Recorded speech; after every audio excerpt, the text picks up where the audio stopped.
But how? They should have detected the approaching meteor. Well, I guess we're pretty lucky, aren't we? It's a good thing we decided to ignore Frieza's order to head home. Now I'll never get to be King Vegeta. You ever wonder why Nappa and the other Saiyans were shook when they heard that Planet Vegeta was destroyed, and Vegeta and Raditz barely had a reaction to it?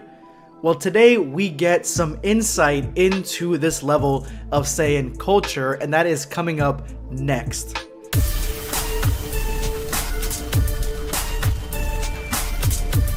Prepare yourself, Dan Saiyan.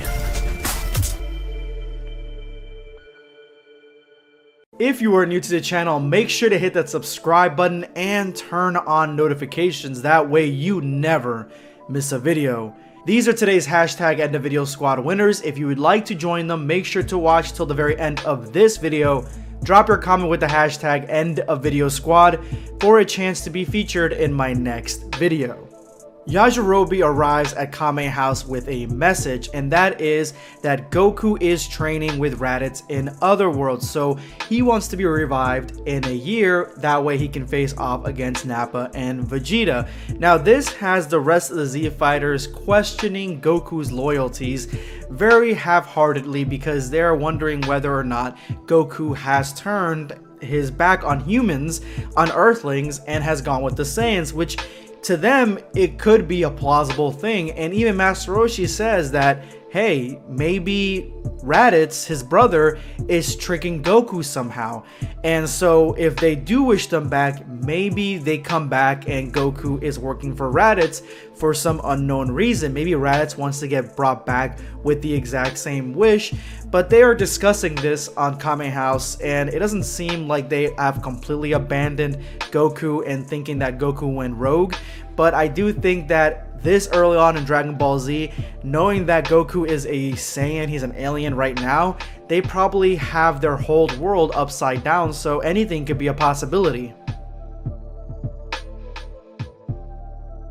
Goku is trudging along Snake Way, and he finally catches up to Raditz, who fell asleep on the actual way, and Goku realizes that he doesn't want to just leave Raditz there because it's kind of rude just to leave him there, as opposed to what Raditz did, which he left him back at the start of Snake Way in the last chapter, which was the video that I previously made. I'm gonna have a link to that video in the description below and the top comment. He begins pulling Raditz by his hair, accidentally falls back and trips and flings Raditz surprisingly not into the yellow clouds, which would have landed him in hell. Raditz is pissed because he is now entangled in his own hair, and Goku obviously didn't mean for that to happen, but this is a funny scene right here. Raditz gets untangled and literally just walks right up to Goku, and as you can see the panels descending, he is right in Goku's face by the end of it. I like this. This is my favorite panel so far of this chapter. In kind, Raditz flings Goku and he almost falls into the yellow clouds, but he's got a little bit of more energy left that he can basically hover over those clouds and make it back onto Snake Way. Raditz tells Goku that he's better off just giving up on going back to Earth and facing off against Nappa and Vegeta, because if he does make it back, he's not going to be able to defeat them.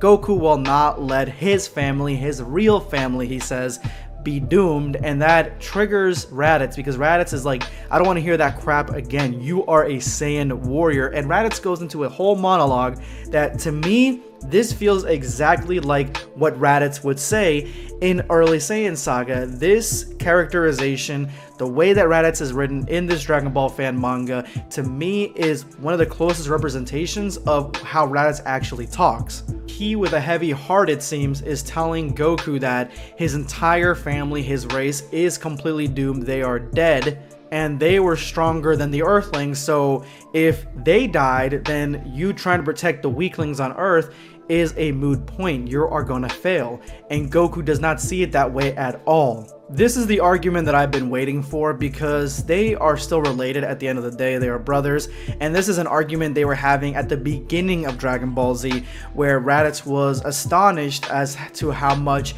Goku was indoctrined into the Earthling lifestyle. So Goku right now is yelling at him that he is not a Saiyan, he is Goku, and that the people on Earth may be weaker than normal, but they taught him everything that he knows, and at least he didn't end up being a mass murdering asshole like the Saiyans. And that's when Raditz sees it. Raditz sees that Goku looks exactly like Bardock, and Bardock surprisingly is wearing the Dragon Ball Minus outfit. The outfit is a mixture almost of Dragon Ball Minus and the original Dragon Ball Z Bardock outfit with the red guards on his forearms, but Raditz looks at Goku and sees his father, and he tells him he's got no idea what he's talking about, but Goku keeps pushing. He's like, do you guys have any redeeming qualities whatsoever? Raditz breaks out in a sadistic laugh and grabs Goku by his shirt, and he goes into a whole monologue. You have lived on this paradise planet for too long, but there in space, it's brats that speak of nonsense like you who die first. Only weaklings believe all the crap you mention can get themselves anywhere. Love and compassion will only drag you down in battle and ensure your demise. Dwelling on those feelings won't help you survive in the depth of space. And family means nothing. Loyalty don't exist, friendship is redundant.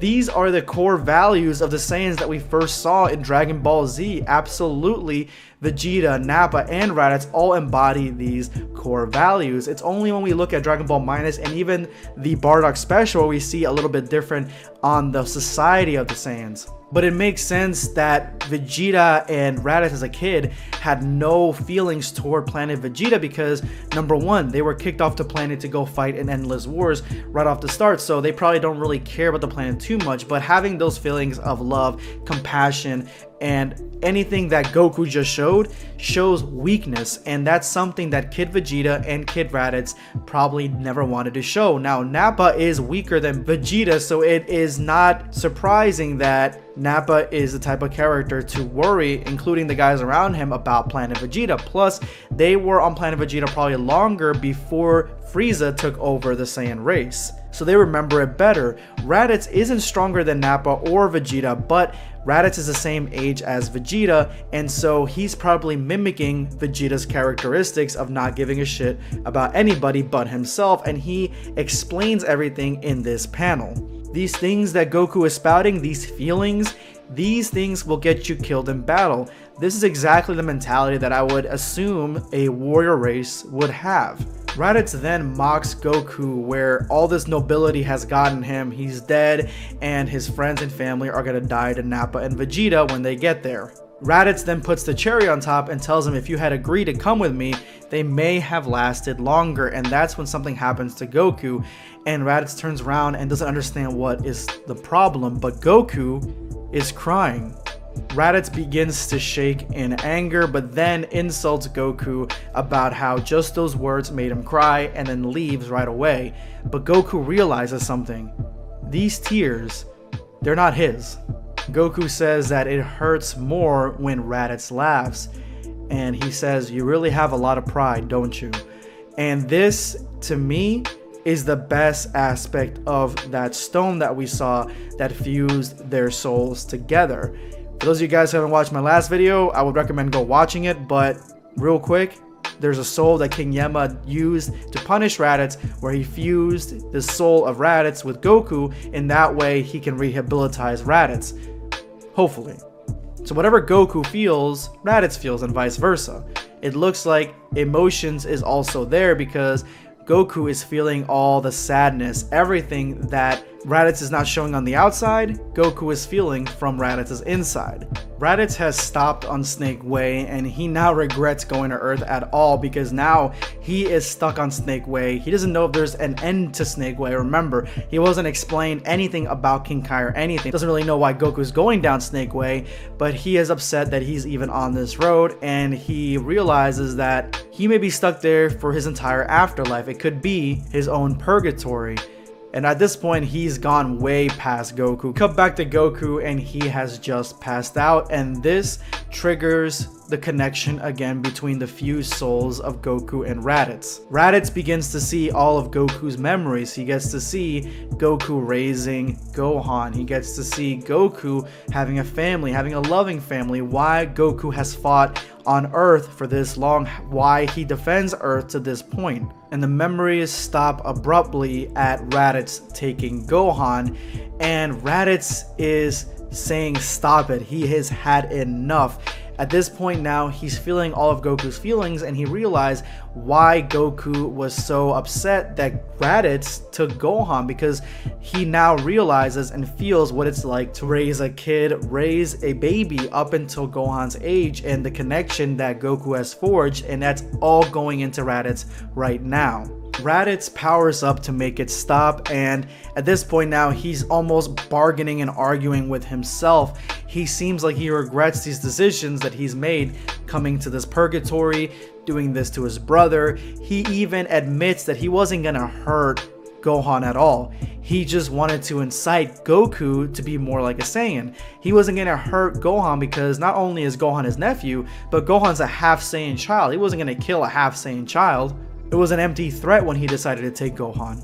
He even says that he was extremely merciful, that if it was Nappa or Vegeta, they would have evaporated all of them on the spot, and that Raditz has gotten soft. And now Gohan is gonna grow up without a father, and Raditz feels terrible about it. You can tell in these panels he feels bad because he's feeling all of Goku's feelings. He goes back to Goku and gives him a lift.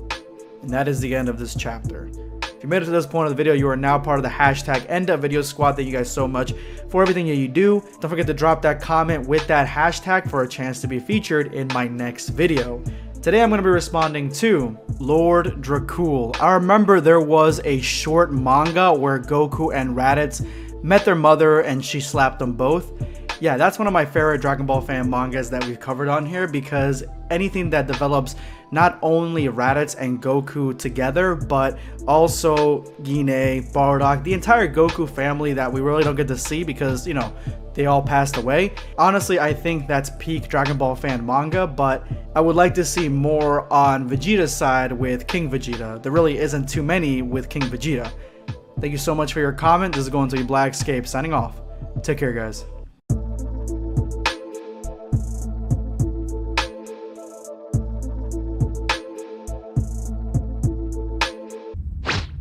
Subscribe for more content. Or perish.